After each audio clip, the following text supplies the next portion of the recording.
Hi, everybody. I'm Steve Paikin, and we welcome you back to the Munk School of Global Affairs here at the University of Toronto, where we're continuing our discussion. We've just been on TVO on television for the past hour, talking about how will democracy take root in the Middle East and Northern Africa, where the events of the past month or so have been absolutely transforming that region of the world. And to do so, we've got four guests here who have decided to stick around and help us with your comments and questions. Lucan Way, political science professor at the University of Toronto Scarborough campus, co-author of Competitive Authoritarianism.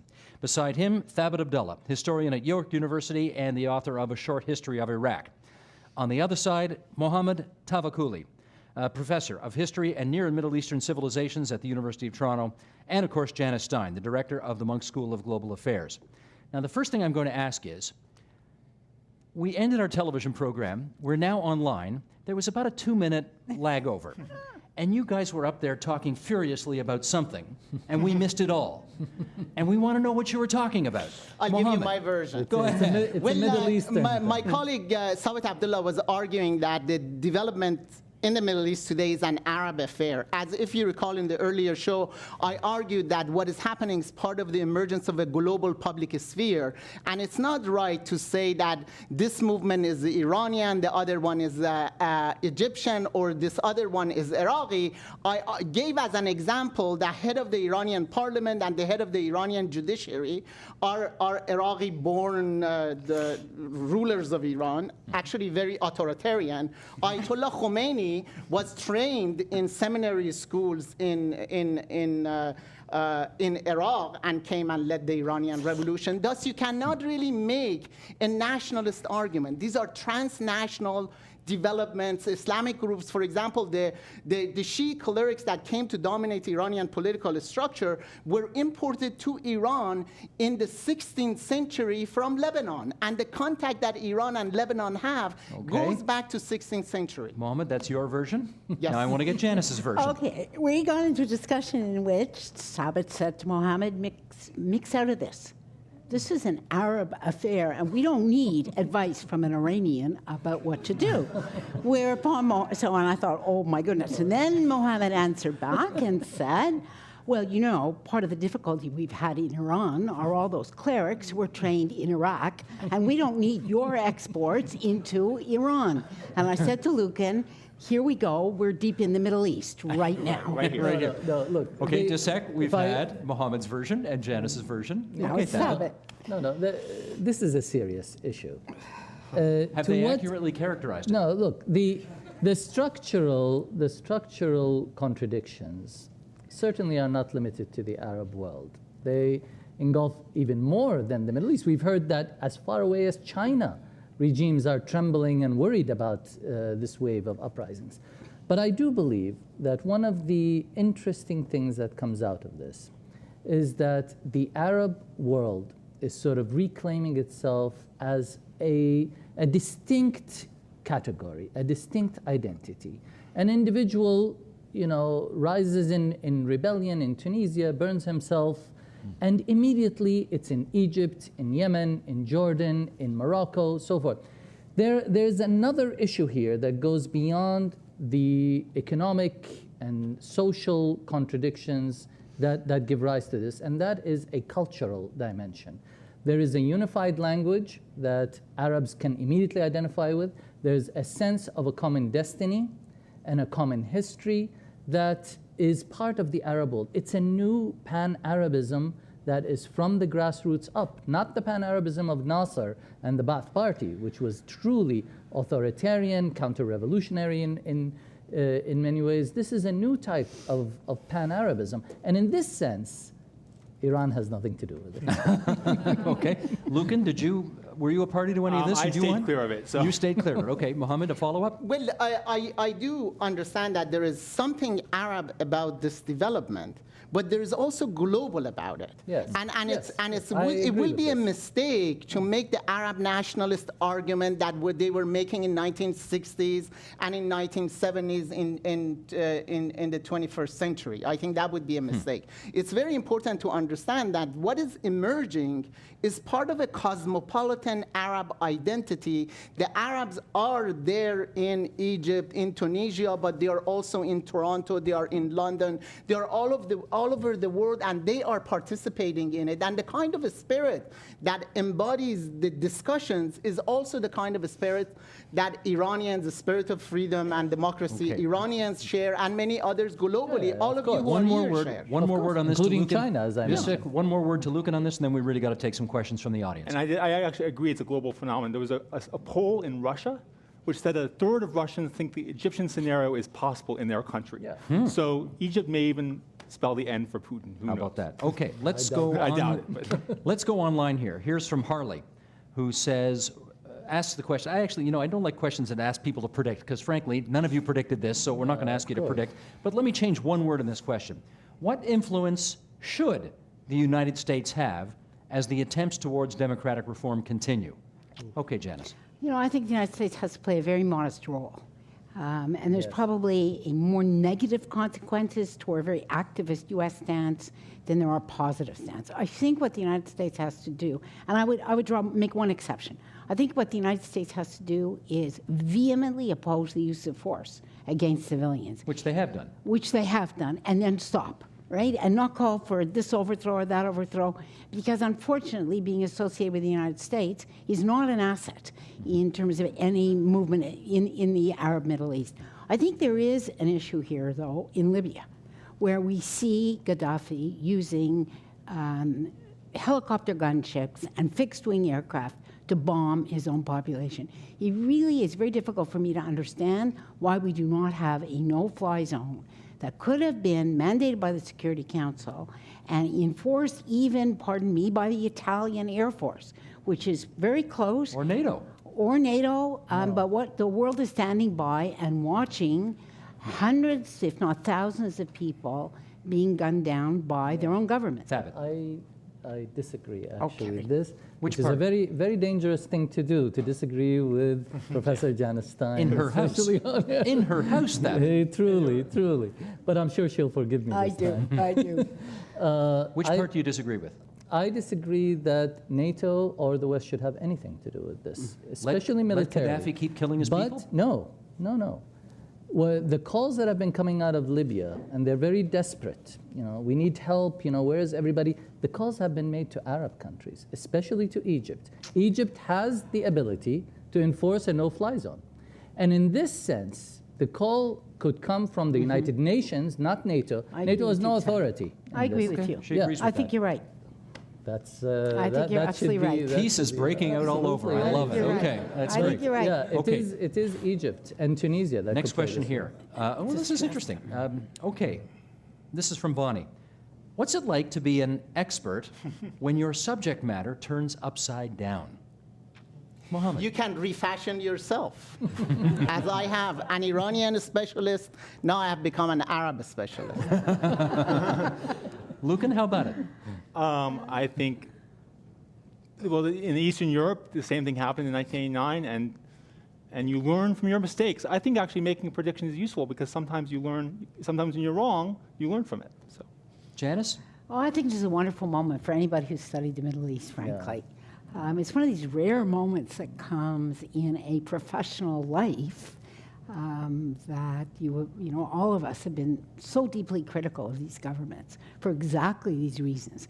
And to see these, frankly, thuggish governments go. We've all talked about the problems, but these thuggish governments have gone in our lifetime. So this is a problem every academic should have. Thabit, I'm going to ask you a somewhat more personal question, because I know when George W. Bush made the decision to invade Iraq, you thought it was terrible. Yes. And then years later, you kind of came around. And Well, it was. no. Well, No, let's I put it didn't. this way. I said I was very torn by it, extremely suspicious of the United States, and I haven't changed my mind on this. In fact, what I see now, and I'm extremely envious, actually. This is what should have happened in Iraq. And I believe, actually, that had the United States not invaded, Iraq would have been the other country now that is witnessing this kind of transformation in a terribly difficult manner, probably similar to what's going on in Libya. But I would answer this question by saying that it is an amazing feeling to be from a country in the Middle East which has, who has dreamt all his life to see the end of tyranny there, and to be witnessing the unfolding of this. I agree with Lucan that we must never rise to a position of utopianism here and say that this is democracy as if it's a fixed thing. But I do believe that there is a movement toward the empowerment of people, toward greater free speech, and this will benefit future struggles for greater democratization. I want to give a more serious the answer to the question that you asked. I'm right now teaching a course on the Iranian Revolution of 1979, and actually seeing what is happening in Tunisia and in Egypt has been actually very instructive. And all of our students in the class start with the discussion of Egypt. And one of the issues that a lot of historians that have been looking back at the Iranian Revolution, they argue that the Iranian military should have stayed longer, should have killed more, and if they did, the Iranian Revolution would not have happened. After witnessing what happened in Egypt and seeing now what is happening in Libya, I am absolutely convinced that there is a moment that states and military becomes incapacitated and they can do as much as they want. They cannot preserve the state. Yeah. That moment came for the Shah. That moment came for Mubarak. It came for Ben Ali, and I think is written also for Gaddafi. How about for Ahmadinejad? I'm hoping that will happen soon. Well, I think one of the things you, as a scholar, when you see this event happens and it's unexpected, you learn from it. And one of the things we've learned is that you can't buy authoritarian stability. All these regimes were incredibly rich. They poured tons of money into their armies and militaries, yet they fell. But what you do need is something that unfortunately the Iranians have, which is ideology. The Iranians have security apparatus who are ideologically driven and willing to die for their regime. And that's something that you had in none of these other regimes. And I think that's incredibly important. Let me stay with that, because our next questioner has asked a question that I think millions of people around the world are asking themselves, and we need to talk about it here. Do you think there is a possibility that an Islamic government, much like in Iran, could take over? No. Where? Very clearly, Where? It won't emerge in Egypt, it will not emerge in Tunisia, and I am certain that it will not emerge in Libya, How about Bahrain? and neither in Bahrain. No? And the reason is that the Iranian experience has been an Iranian experience is past, and the experience of Iranians has become the experience of the rest of the world. What Iranians did and experienced, others do not want to experience. And also, the time of a Sharia-centered kind of Islam is up. I think we are in a moment of post-Islamism. If Islam is important spiritually, not because of the establishment of a clerical-dominated state. Okay, Janice. You know, I know Egypt best, and actually watching the Muslim Brotherhood in this last 3 weeks has been fascinating. And what the leadership has decided, because the Muslim Brotherhood followed this revolution, it didn't lead it. But when you looked at Tahrir Square when they finally came out, they were the best organized, the best disciplined, and they actually provided very crucial resources in beating back the pro-Mubarak supporters. The Brotherhood. The Brotherhood. They're very well organized and very disciplined. Now, what they're doing is they've already said, one, we will not run for the presidency. Two, we will only run in 1/5 of the seats, no matter what, so that we will not control the next parliament. So what they're doing is sending a very reassuring message out right now that this time there will not be an Ikhwan government. So you agree with Mohamed then? Well, no. That's this time, okay? But that's the crucial issue. What's the next time? And that depends very much how well civil society gets organized, how well other political parties get, and that needs time. Lucan and then Thabit. I want to agree precisely with Janice. First of all, the situation is incredibly dynamic. I mean, who knows, right? And what disturbs me is to have a democracy, you don't just need people on the streets cleaning up. I mean, as euphoric and wonderful as it is, you need organization. And I look at these countries and I say, well, who has the organization? And that's what's going to... It's Islam. So that's what makes me more pessimistic. Thabit. The way that this question should be phrased, I mean, all over the Western world now, everybody's saying, you know, Islamic fundamentalism is about to take over, is this the danger? That's not the issue, in my opinion. The issue is the danger of fascism that is present in any period of turmoil, whether it's in Eastern Europe, as we saw, In Latin America. in Latin America, anywhere that there is turmoil, there is the danger of fascism. Fascism takes on numerous garbs. In the 50s and the 60s, in the Arab world, fascism took on the garb of Arab nationalism. There was no, issue of Islamist governments. Now, so that is the danger in Egypt, and I do believe it does exist. Even in Egypt? Yes, I do believe it does exist. There are certain factors that might lend itself toward a more fascistic militarization of society, etc. And civil society is absolutely essential in combating. Let's get a couple of more questions in. How do the new Middle East democracies separate the church and state issues in forming their new governments? Mohamed? I think that has to do with civil society and engagement of people. I think organizing through this constitutional. One reason that I've been emphasizing on the significance of having a constituent assembly, rewriting the constitution, and making sure that these institutions are separate. People could be very religious, but do not bring the Sharia into the public sphere and make it law of the state.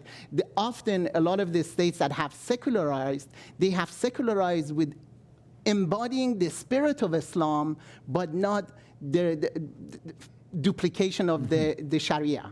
Janice, in your conversations with Egyptian officials in the past, was there the recognition of this desire to separate church and state and how they're going to work that through? No. Egypt is until the constitution changed, an Islamic republic. It's the Islamic Republic of Egypt. This is I don't want to gloss this one over. This is a very, very tough conversation because within Islam, there is no separation of church, of mosque and state. So how, as you move into a period in which rights are more important, equality is more important, what role do you give to Islam in public life? You don't have to adopt Sharia law as the law of the state, but certainly there has to be a whole very complicated conversation about the role that Islam is given as these societies move forward. The notion of church and state, it's interesting you used it, Steve, your questioner used it, is Christian. It doesn't make sense in this part of the world. Interesting. Thabit. I'm going to disagree again with Janice. You're going to be wrong. All right. But this time I'm on firmer ground because I am a medievalist. I'm not a political scientist. This whole issue of Islam does not have a separation between, religion and state and so forth, I think has been grossly simplified. There are numerous interpretations of the role of Islam in governance. And there were medieval theorists who essentially argued that as long as the Sultan generally provides peace and generally provides law and order, he does not need to be a protector of Islam, nor does he even need to be a good Muslim. So there were different interpretations of exactly what is the role of Islam. In fact, even during the very early days, very soon after the death of the Prophet in Arabia, there were debates between, say, the companions of the Prophet as to exactly the role of religion and state, and there were differences of interpretation. I believe that one cannot make a sort of a full statement that Islam does not distinguish. But in recent times, Thabit, in the correct. last 50 or 60 years, certainly There have been, for example, Ali Abdul Razik in Egypt during the early 20th century, an Azhari sheikh, very but respected. It's a very, very restricted tradition. Who wrote Okay. a pamphlet saying that Islam does not need to be part of the state. Let me get this last question in. This one from Amnon Zohar. Very What do you think will very be the thin. effect on the Palestinian Authority? Who wants in on that one? Janice, go Thabit, ahead. you want that one? Well, All I right, take it. Mohamed, go ahead. I think it's very important to think of this as a global moment of enthusiasm. Pressure is being brought on all these authoritarian states to treat their population in a better fashion. I think also there is pressure on the state of Israel to treat its Palestinians much better than it has done in the past 60 years. And I think it's the time not only to bring to an end the authoritarian states in the Middle East, but also to bring to an end the occupation. that has been the source of, I think that really has empowered a lot of the Islamic fundamentalism and the fascist movement or fascist movements in the Middle East. I shouldn't infer what the questioner was positing, but let me try this anyway. You could read this question and infer the questioner wonders whether there will be a similar uprising by Palestinian Arabs in the territories against Fatah, which runs the West Bank, and against Hamas, which runs the Gaza So Strip. you're actually seeing both, right? I think we're seeing two quite contradictory currents, and both are there, and it's important to see both. One, pressure to end the occupation, because in a culture of rights, there's no question. But also, there were already demonstrations against Hamas by people living in Gaza who are living under an authoritarian government. There's no question about it. It's an authoritarian government, and it's restricted rights quite badly in Gaza, independent of the sealing of the border by Israel. There are also demonstrations against Fatah because there's corruption, there's a lack of representation, and so you're seeing actually both currents going on at the same time. Okay. I think it's appropriate if I can. We're about 20 past the hour right now. And Janice usually gets the last word in her place anyway, so this seems like a good spot to leave it. Thank you all very much for sticking around tonight. Thanks to the audience behind me for coming out as well. I'm Steve Paikin. Good night from the Munk School of Global Affairs at the University of Toronto. So long, everyone. Thank you.